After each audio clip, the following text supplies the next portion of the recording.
It is a beautiful day at the Red Pony and continuing soiree, and this is the Longmire Posse Podcast. I am, of course, your host, Zachary here, and with me is my co-host, Pamela. Hello, posse! But somehow song's wrong when you say it like But Yeah, we got a great episode to talk about today, don't we? Yes, definitely. Sounds a little hip-hop, didn't it? It did. And as white as we are, I don't think we should be talking it. Alrighty, it was a heck of an episode, as evidenced by my 3 pages of notes. I was surprised I had taken so many notes. Yes, and now they seem to be doing something a little different this season. I mean, they've always had overarching storylines, but this one, it's not a different case every episode, really. Sometimes it is, but it seems they're also doing like the whole episode's just about continuing the story. Yes, and that was interesting, divergence, not having the murder of the week, so to speak, that they're trying to solve in addition to the main story arcs. Unfortunately, it ends with a bit of a murder of a week, but that's for later. Yes. So we see a little backstory on Walt and Henry arresting Malachi. I loved that we saw a little flashback to that time. I also loved the very opening line of the show. Character is fate, the philosopher Heraclitus said. And I think he meant man makes his destiny through the choices and his values. I just love that line. Walt said it as the show opened. I think it should be noted that also when we see the scene when they arrested him, Matthias did not draw his weapon.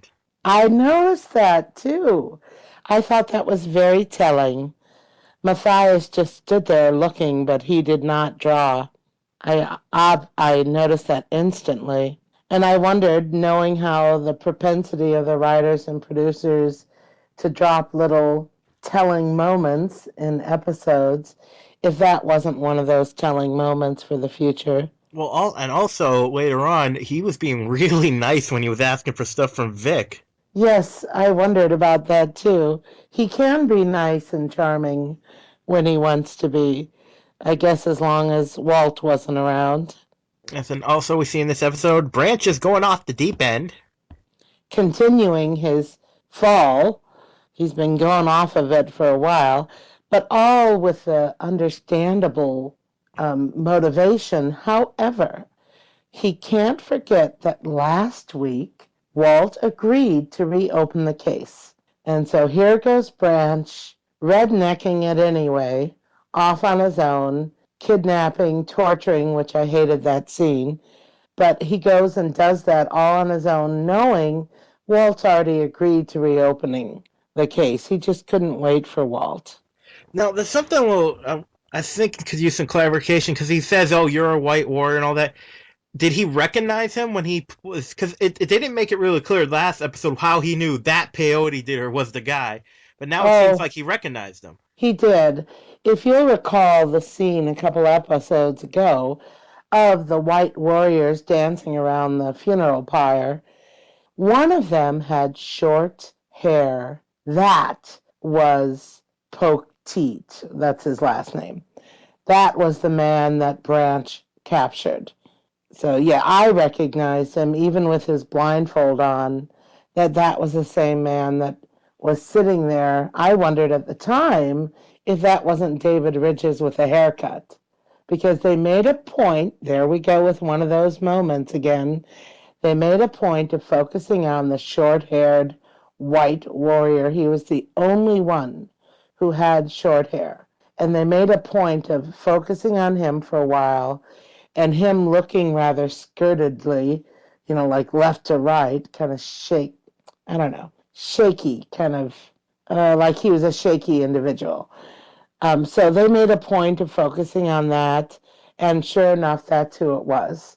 It was Poteet, who was a white warrior, and I think no doubt Branch did recognize that as soon as he kidnapped him. Now, we see Travis is still banging around with his buddy. Poor Travis. Oh boy. And But apparently, Travis got mama issues. I love that role. Oh If God. if you think about him and his life problems and the fact that he's back living at home, it kind of makes sense that his mom would be that way. That was a funny scene. God. She She was was. something else. God. You're jumping way ahead of our course here. But back to that scene where they arrested Malachi. Did you notice that even then he was very disrespectful to Henry by calling him Walt? Well, isn't it great to see the long face of the law and his little sidekick, Deputy Hank? Hmm. So he's dismissive to Henry for years and years. They're kind of building in that backstory there a bit. Yep. And he got. I love the scene at the pool because you can just hear all. Should we allow Malachi Strand early release? And he just want to see him go. Oh, No.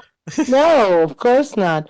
I wondered as I was watching that scene, who exactly did Malachi pay off?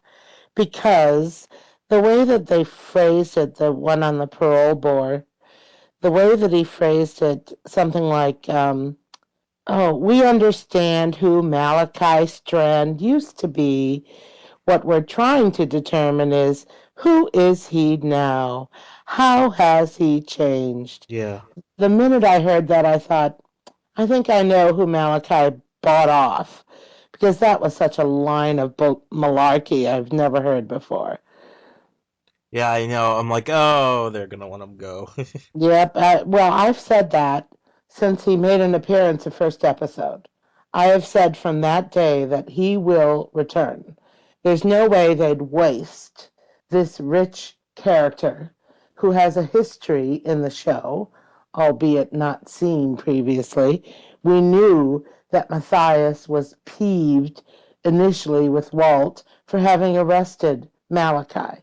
That was in the very first episode that Matthias and Walt have this history, partly because Walt arrested his boss. So I knew that a rich character like that, and Graham Greene, of course, you got to keep Graham Greene I around. don't think he's ever played a villain before, though. But I love that he does it so well. Oh God! And all he does is change. I mean, he's such a nice guy. Like everything I've ever seen him, he's always a cool guy or a nice guy. He's never been a villain. And I swear to God, all he did was change his facial expression, and it's total villain. It is. And it's also interesting how many people don't like seeing him as a villain. And they get irritated that he's on a show portraying a villain.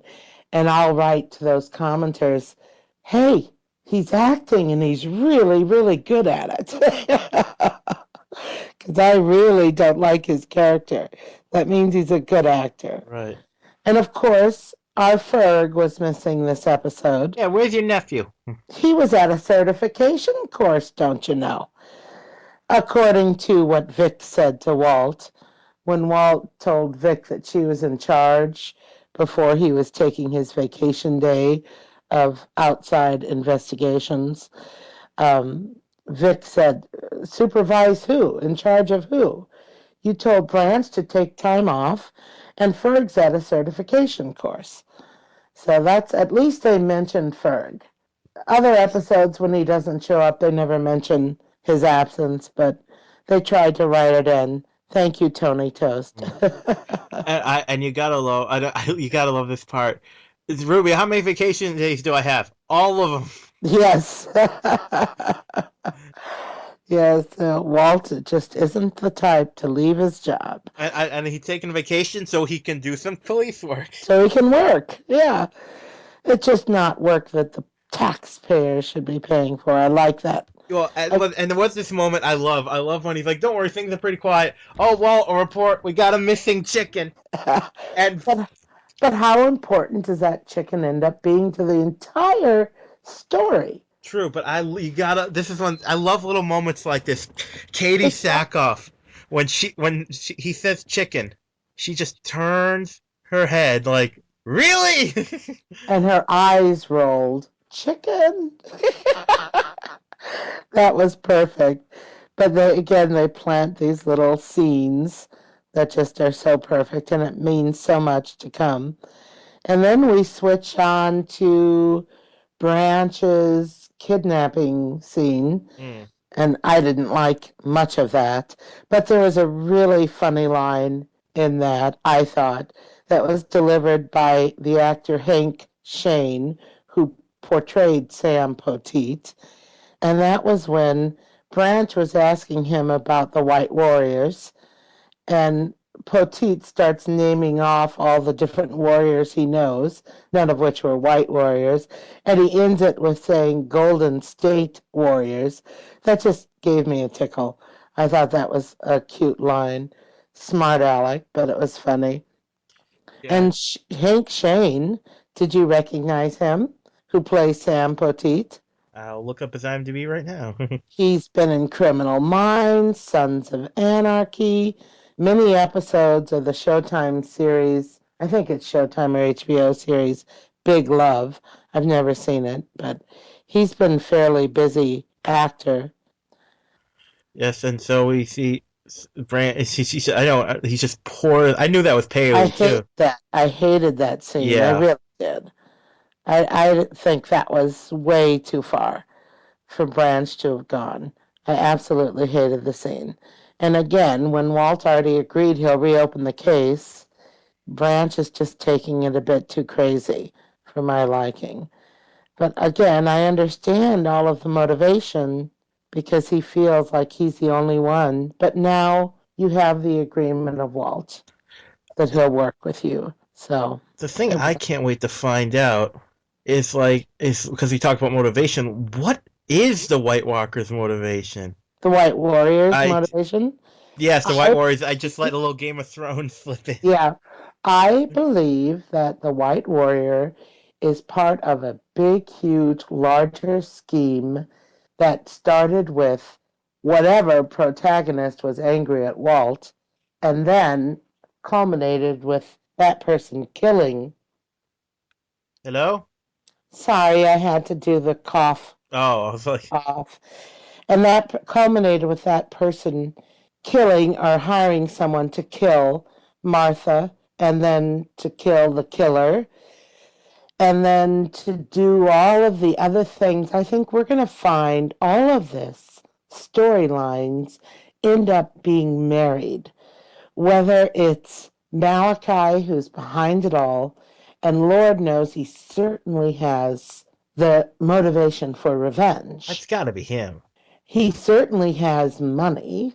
I always wondered where Jacob Nighthorse got his money to start the casino in the first place. Well, you know what it could be. I think it's the White, like Henry said, they're fundamentalists. So I think Nighthorse is connected to Malachi, who's the one. See, the White Warriors, they don't care about Walt. They don't know about. They just want people. Like to them, it was. I think it could be as simple as no white people on their land. That could be this a simplest reason. Disabling, because they're not. They're a little psycho, like disabling Mm, Katie's car, but they got different levels. So I bet they have no knowledge about the other events. They're just a bunch of psychos being used by Malachi and Nighthorse.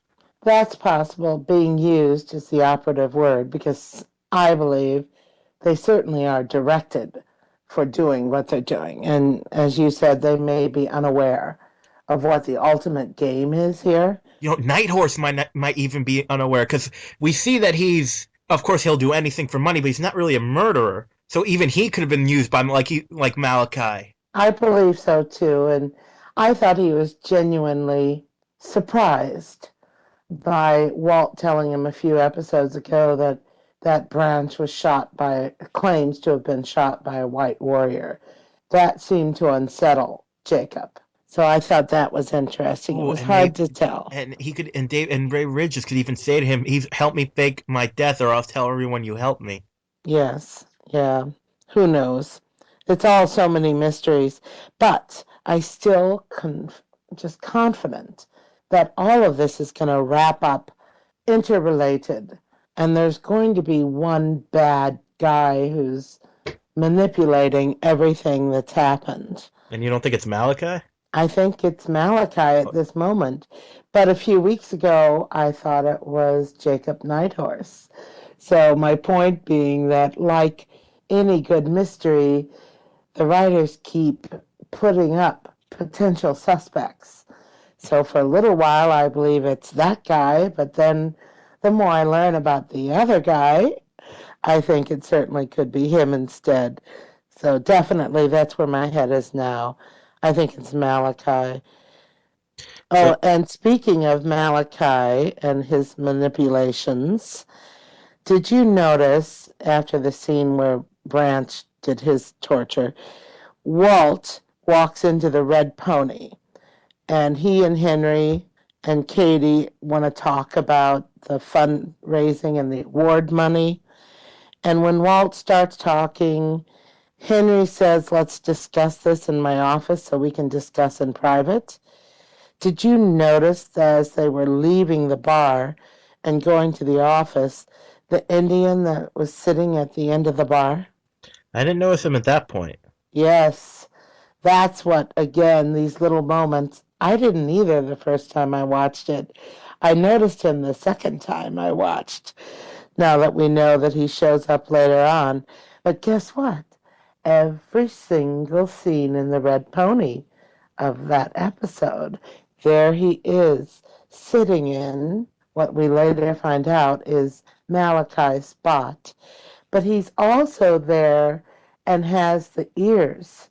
And I wonder if he isn't also the ears for Malachi, and if he learns about the search for Hector from that, from being there during that time.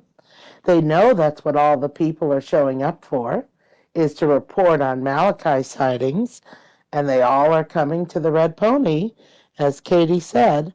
So I wonder if he didn't warn someone that they're going to find Hector. Someone is giving good information here and they're going to get to Hector. So instead, he tells them what he's heard and they find Hector first. And David Ridges kills him. Maybe. Jumping ahead. But that just seemed rather coincidental. He was there all night. He was always paying attention. They made a point of showing that he was tuned in to everything that was going on. Every time someone was speaking, then they showed him paying attention to what was being said. So I thought that was quite interesting. Yes, and we. Oh, I'm hearing an echo. Wait. Okay, it's gone now. That was weird. Okay, and so much of this, and of course, something we gotta talk about this episode. Walt going to get a little. Well, first, yeah, he's going to talk to some of the suspects, and we see, and here we have Peter Stormare. Oh, yeah, I love And that. I don't think either of us need to say. I mean, if you don't know who he is, you have never watched a movie or TV show in your life. He's so prolific an actor. Just go and look at his IMDb. You could be there for 2 hours reading all the different roles that man has I done. guarantee you, anyone watching has seen at least one thing with him in it. It's just a guarantee. I wish that his character had more airtime. I would love to see more of him. Well, I had a weird thought. I wonder if some of these characters will be more connected than we think. Because it Oh, seems that like a would, weird choice for Peter Stormare to be a one-off like that. yes, definitely. And he's never shown on the program before. This was his first starring role on Longmire. So, yeah, that's interesting. Maybe he will be back and more connected. The same with the character Creeley. He's never been on the show before, Creeley Dorn, and so the one who is burned. Yeah, Two Face. Yeah. Come, So like maybe, no one. He looked like exactly like Two Face. Because when he yeah, had his head turned, you couldn't see the burns at all. Just like right. So maybe you're right. Maybe all of these guys are going to somehow be back down oh, the this line. burning. You know, there's a really good line that we kind of glossed over, and I think it's really an important line because it teed people off. Mm. And that is when Branch and Travis were driving to the desert, and Travis was kind of questioning how crazy Branch was being. And Branch says, "That's the thing. Guys like you get caught. Guys like me don't." So many people took that line as very obvious evidence of Branch's arrogance. And it really teed a lot of people off that Branch was that arrogant to Travis. I didn't really hear it that way. I just thought it was a matter of fact statement Yeah. of fact, Well, not arrogance runs in the family. isn't that the truth? So maybe it is, but boy, a lot of people that really seem to irk that he said that line.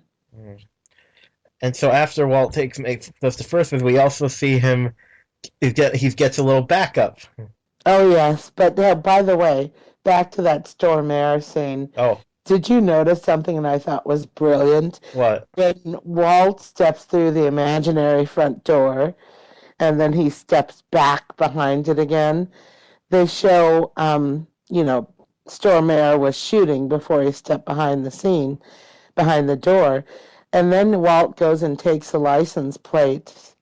Did you notice what's in the background behind Walt? No. A whole series of Target papers pinned up in the distance. So you know that Peter Stormare, or the character, is his character rather, is sitting up there from that vantage point and practicing his shooting because those target papers have a bunch of holes in them. And I thought that was really kind of a cool indicator of the craziness of the character. Hmm. That he had all these, and there's a lot of them. There wasn't just one or two, but there must have been about 6 sites, paper sites up there, all shut up. Yes, to Lucian. Got to love Lucian He's Connolly. such a jerk to those poor people at the nursing It's home. hysterical to see that one elderly man walking away with his ears covered because of that trumpet playing, and just a cruddy job of it too. And that looked like a military bugle, like the kind you would like play on like to do taps and stuff. Yes, it kind of looked like something from the Civil War Yeah. era. It looked very old.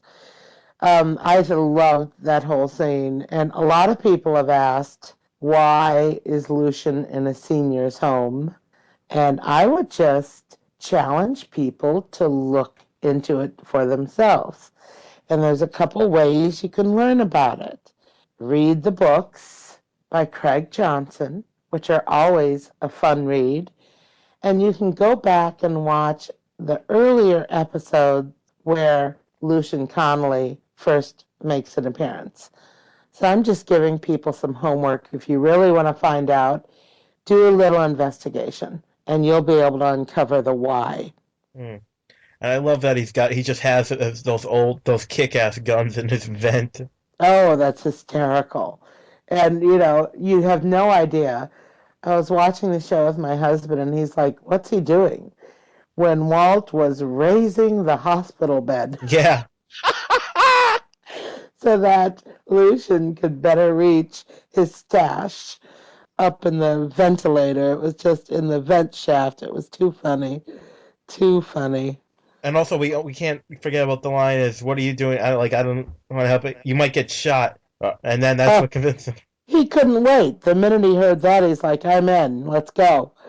It was so fun to see him again.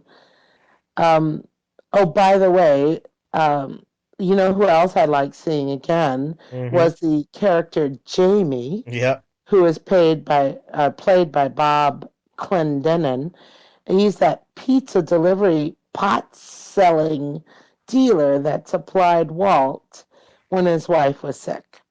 A lot of people may not remember that, but I loved that scene when he was originally in the character Jamie. And it was nice that they have that continuity to bring back these characters again. Because it's kind of like reading the books. I don't think you've read many, but you feel like you're kind of getting back together with family again as you're reading each new Walt Longmire novel. And that's kind of what's happening with the show. You get to see old family friends. It's like a family reunion again going on here. Oh, there's another great line when, of course, anytime Walt and Lucian are together, there's a zillion good lines, and that is uh, the windshield, tires, softy, Hmm. bang. Yeah. Now, I gotta admit, if I was an actor, I probably would get thrown off set for this, but if I was in that scene storming the house, I'd look over at Peter Cullen and go, "Can you say 'don't move, creep' just one time? Or dead or alive, you're coming with me. Just say it one Yeah, time." yes, just once. Yeah, no. I loved it though, because that has always been the difference between Lucian and Walt. You know, Walt will do things just because it's the right thing to do. Lucian will do things because it's expedient. So that I love that the way those two play off each other. And how about how cocky this drug dealer was? Oh, Creeley Dorn, played by Rodney Eastman, another prolific actor. That guy has been on every single television network show out there. He's been on The Mentalist, Cold Case, Saving Grace, CSI, Crossing Jordan, Shark. Remember Shark? I I like love Shark. Shark. I did too. Many, many more. He's a Canadian, by the way, Rodney Ooh, Eastman. how But I thought exotic. he did really well, and another great makeup department job, making him look half burned. And even his ear, I mean, I was looking intently at his makeup, trying to see how could they make the ear look that way and not make the head look unbalanced on one side. So anyway, I was just impressed as usual with their makeup team. They did a great job. But yeah, he was a snarky guy. Actually, it's But interesting that he had a burned face because he was in one of the Nightmare on Elm Street movies. I did not read that one. But another interesting thing about him was during something that when Walt asked him a question about Miller Beck and did you know him and or I thought maybe you actually killed him after you hired him to kill my wife. All of these things, Walt says, Creeley Dorn did not react whatsoever, which kind of makes me think that he knows a lot more than what he's saying. Well, Lucian noticed that when he called him a customer. Yes, yes. And oh, I love that whole scene too. Um, Gotta mention that one where Walt says to him with the trailer that they end up going and searching in. Walt says to Creeley, "You got a key?" Creeley says, "You got a warrant?" And Lucian shouts out, "For!" and shoots. Just shoots open the trailer. I just thought that was hysterical. I love his character. I just love it. And then, of course, they go in and they find the evidence to warrant his arrest, which was the selling of that horrible heroin product that they're packaging for teenagers. Mm. The Rome is burning. Those women in the factory. Rome is burning. Rome is burning. That was their little alert to let Creeley know that the cops were there. So that's what they were doing. They were putting that stuff together. Yes. So and then Lucian. Well, apparently Lucian once hit on Walt's wife. Oh, that was hysterical. And, he starts out that scene saying, "I'm sorry for your loss, Yes. Walt." Very nice. And then, of course, as he's prone to do, moves to unwarranted territory. "I made a pass at her once." And Walt, of course, says, "She said twice." And I laughed. Because, I like Lucian's face because I'm guessing it takes a lot to surprise Lucian. When he said he knew about it, he's like yes. Lucian's face is like, "What?" Whoa, whoa. And I thought that whole interchange was hysterical because I have an understanding of those two characters' dynamics and their relationship in the past. A lot of people, maybe those who hadn't read the books, because let's be honest, Lucian hasn't been on that often on the television show. I have more of my understanding of the character from the books than you get from TV. But in any event, this really played off their relationship dynamic. God, they have such chemistry too, the actors. Yes, And and of a course, lot of people didn't get that, Zach. Some people didn't understand that all of that was fun. That was a fun interplay between the two of them. And Walt, why wasn't Walt mad? Walt's always known about the fact that Lucian would get drunk and hit on his wife. That's why he wasn't mad. That's all part of Lucian's charm, if you want to call it that. yes, and just and of course we have to talk about Branch and Lucian. That great line. Thanks for visiting the Oh, hospital. I don't do hospitals just like you don't do don't do nursing homes. I'm nursing like, homes. bam! Yep, that was good. That was classic. And there's um, a lot of history there too. Probably really stemming from the time of the election.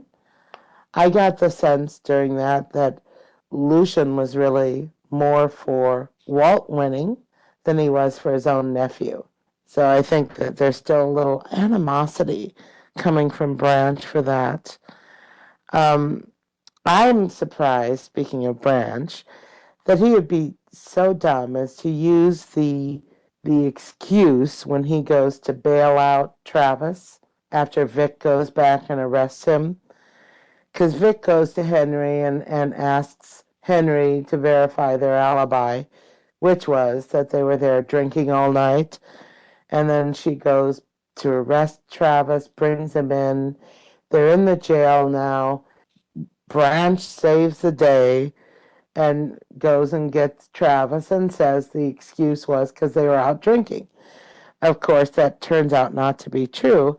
I think that's too dumb for him to use that excuse because it's too easy, as she did, for Vic to verify. All she had to do was ask Henry, and Branch ought to know that Henry isn't going to lie about it. Or, just occurred to me, maybe because Branch paid for his bail, Branch expected Henry would cover for him. No, I don't think so because she didn't know that she was asking for that reason. She thought she was just checking on where he was. But I do think Branch is smart enough that he intentionally made it flimsy to like I don't know why. I'm not sure of the end game, but he is someone that might do that on purpose. Yeah, it's hard to say what the end game would be there. And then we move on to a brilliant bad guy, Stanley Keene, who was portrayed by Kenneth Bradley, that guy in the prison. You mean the Hannibal Oh, Lecter wannabe? holy moly, he was good. He was. He's very convincing in playing a very angry, crazy guy. But right off the bat, for him to turn the topic of conversation, here we go again, writers, for him to immediately turn it to Martha, because that's what he does. Walt asks Stanley a question, and Stanley doesn't answer. He says, "Oh, I thought you'd want to speak about Martha." They're setting Stanley up as being the one who hired Miller Beck and then had Miller Beck killed. Because why would he start talking about Martha? It just seemed like that was because he's behind more than you think. But he is crazy, without a doubt. That whole thing about his girlfriend, Rebecca, that he killed, wow, what a story. I just hope they don't take the red herring thing too far. Well, they never do. They kind of lay it as would unfold in real life, as he's doing here, going to investigate potential suspects. Those kind of things do happen as you're doing a real investigation. Piece by piece seems to come in and change who your focus might be as you learn more information. So I don't think they're going to overplay the red herring angle. They're just laying the groundwork of the investigation and showing that they're doing their due diligence by going back and looking at all potential suspects and not just focusing on Malachi, which was, to me, a very logical place to go. So let's see, and so the investigation, everything's leading towards, and they. Is this when the chicken makes an appearance again? Well, close. This is the next scene is when Vic goes back to the bar Uh, and asks Henry about Branch's alibi. And there's that same Indian, by the way, sitting in the exact same spot and again listening intently to what those two are talking about. And then, oh, by the way, before that, that wonderful scene when Walt leaves Stanley, the visit with Stanley, and says, this is probably my favorite line from the episode. This or the opening line. Walt says, did you ever feel you created more evil than you stopped? Wow, think about that. He's wondering if all he's done in stopping the bad guys isn't it creating more evil? He just left the story with Stanley, who admittedly it started out as domestic violence. Walt's starting to think because of his pursuing that claim, because Walt arrested him for domestic violence, because that's what Stanley said.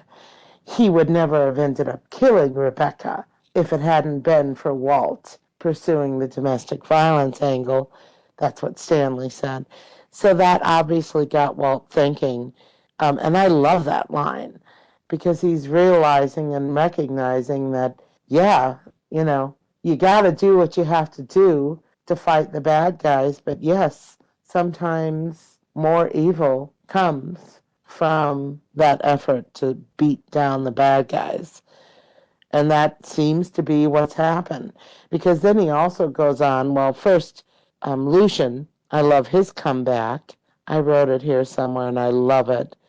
Um, Lucian answers him, well, I always figured it was a neck and neck race. And then he says, let your highest self rule and your truest self grieve, and the world will still strip away all you ever hoped to achieve. A little bit of the cowboy poet in Lucian coming out there. And anytime that makes a presence in a show, you know that it's written by Tony Toast mm. because Tony Toast is a poet. He is a writer and a poet. He was first a poet, a published poet, before he got into writing scripts. And I just love that aspect of Lucian. It's a fine line. I loved hearing it. Yep. And then the chicken Mm. issue comes out again. But we also have that surprise visitor showing up at the Ah. Red Pony. What a horrible surprise that had to have been for Henry when Malachi comes in, and at one point he says, ah, such a fine feeling being free. Oh no! Malachi free. I predicted it, but for the dynamics of the character Henry, I don't want it because Malachi's up to no good. He's out to make Henry's life an absolute hell. And boy, did he have a great deal of fun teasing Henry. Now, how did he know Henry needed money so bad that he picked instantly, excuse me, he instantly picked up on the skins for sale and says, what, Hank? You having a little money trouble? Yeah, because Dina stole this 40,000, but that almost suggested to me that Malachi knew all of his money had been stolen from the safe. So I just, again, it was like they're setting Malachi up as the most logical character behind all of this stuff. Do we think it's possible he had something to do with Dina stealing money, or she was just stealing the money? I've been so all over this, and you know, Dina makes an appearance in Monday night's episode.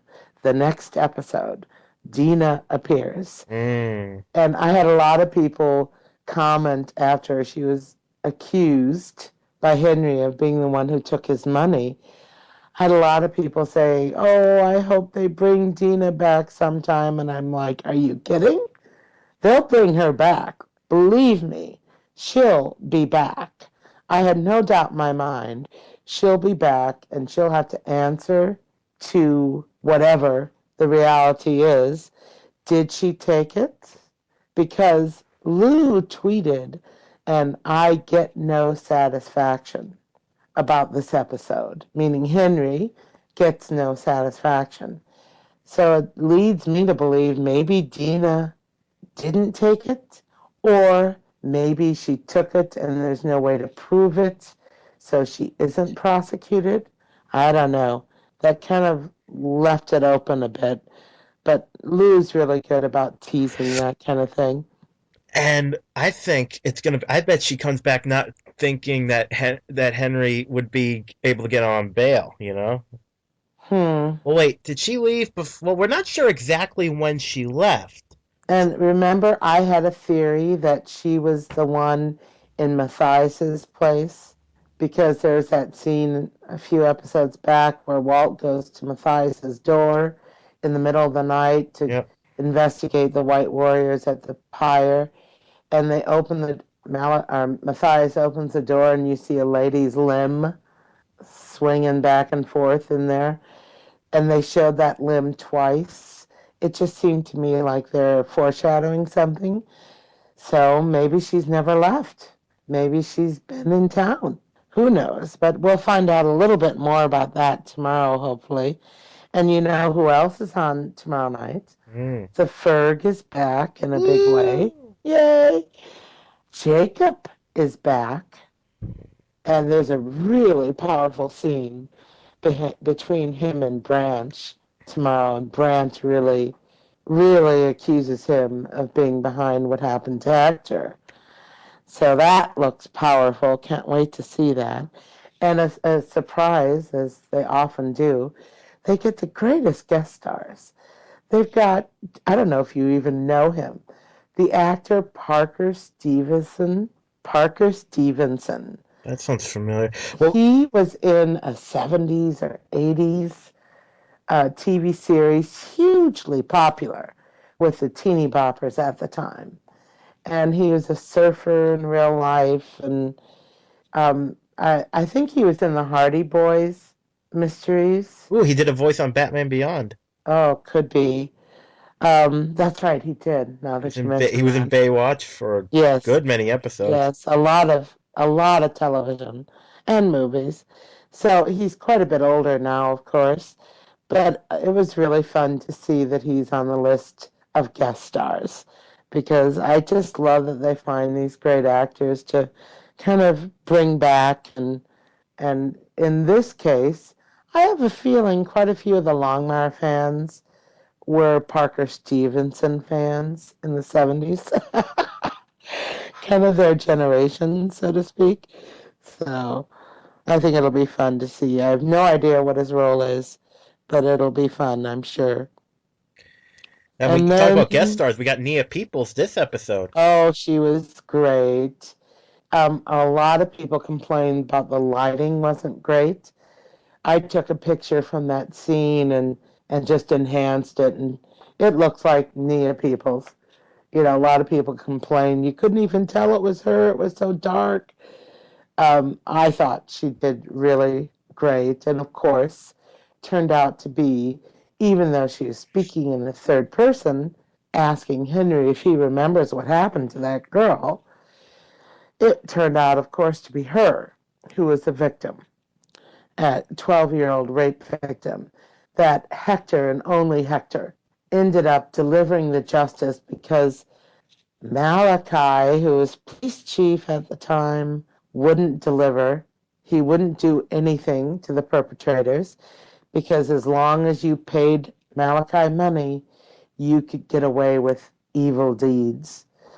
And so obviously, here we go. If it weren't for Hector delving out the justice, so to speak, if he didn't do it, then this girl wouldn't have found justice at all. And Hector, her line was that Hector proved that even on the reservation, justice can be found. So I thought that was really a powerful scene. And I hope, like so many other characters we get as guest stars, I hope that her character will be back more in the future because it's quite an interesting character.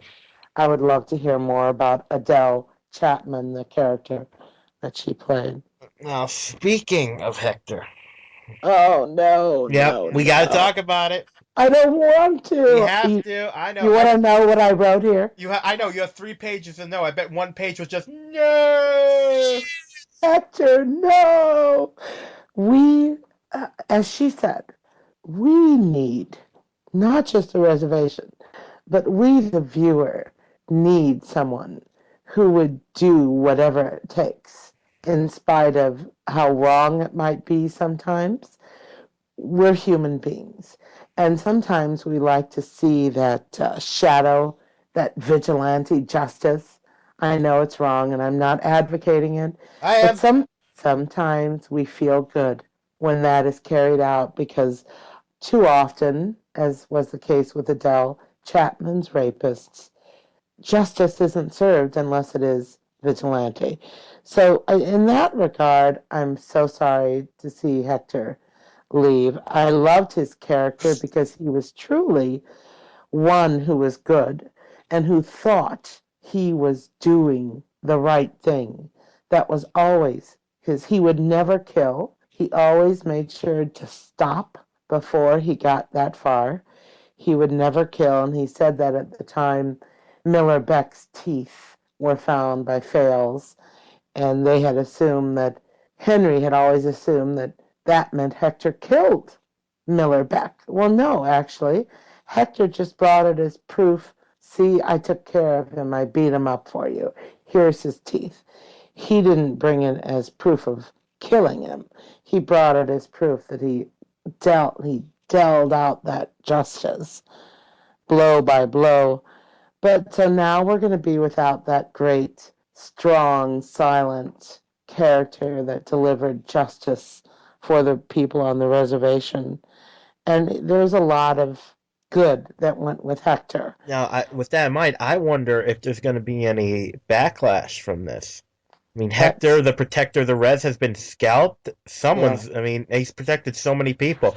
I think that's going to be the reasons that brings Nia Peoples back. Oh, that would be nice. Very good thinking. I like that. She certainly was protective of him. Um, and that scene when when they find him in the cave, and he says, and I'll admit I was crying through this whole scene.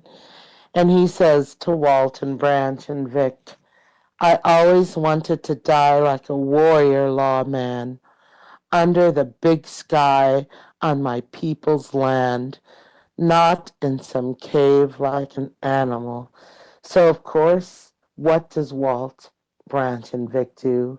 They move him outside so he can be on his people's land and not hidden in a cave like an animal.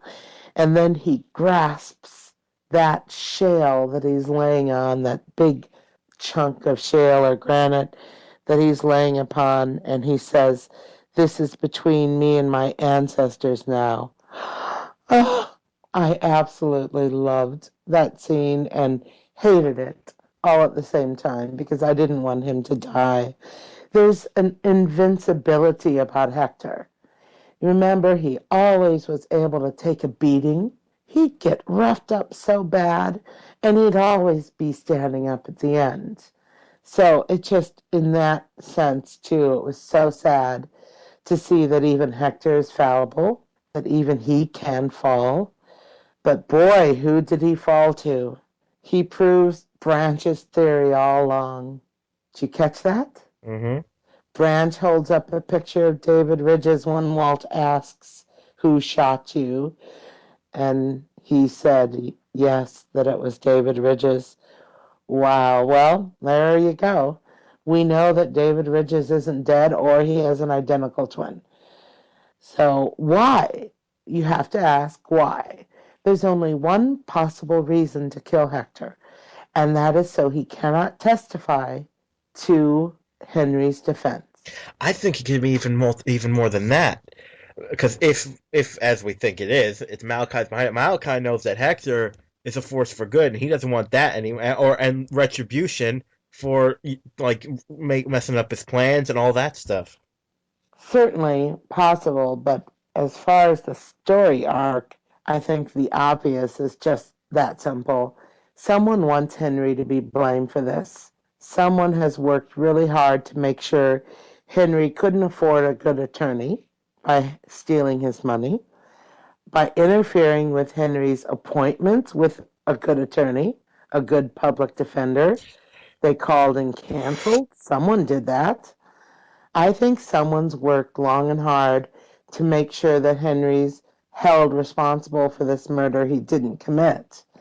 So that's who I think's behind the murder and scalping of, and who else but a white warrior would scalp, you know? No one, generally, a person isn't going to do that unless it's for the spiritual connotations that it represents, and that would be a white warrior. And everyone knew that David Ridges was a white warrior because he talked about once he dies and goes into another time that he would get reunited with his white warrior. So I think without a doubt it's to stop Hector from testifying that Henry couldn't have possibly have murdered him, that when those teeth were collected, Miller Beck was still alive. And those teeth are the only things that got Henry arrested in the first place. They had DNA proof that Henry has the teeth of a dead man.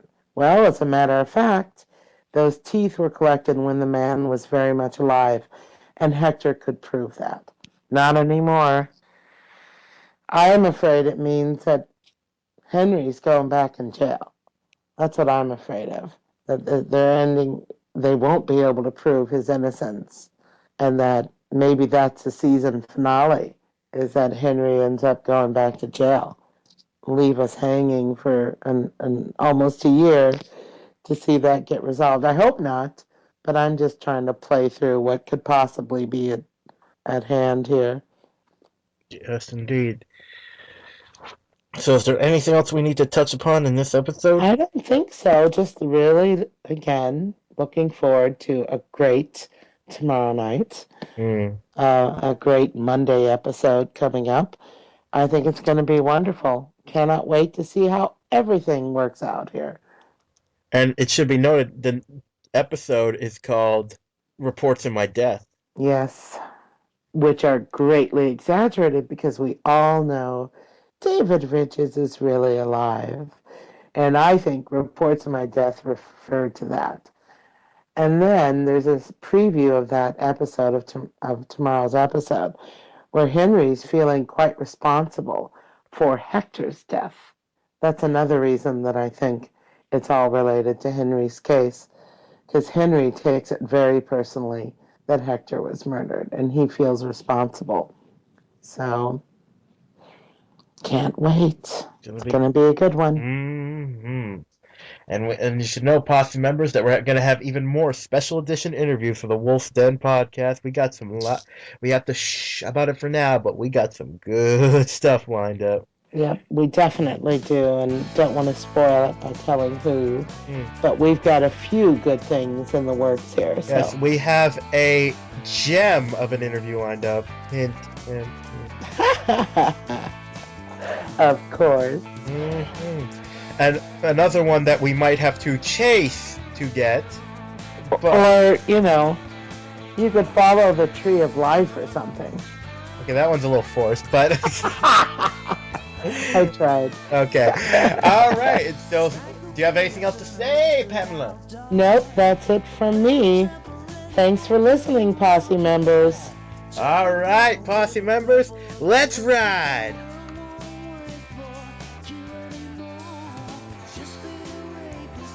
If you would like to donate to help pay for this and other Southgate Media Group podcasts, simply go to our website, southgatemediagroup.com, and click on the donate button. It can be as little as $1 or, well, as much as you want. Help keep this fun going by supporting this and our other shows. Thanks again for listening, everyone. You're the best fans in the world.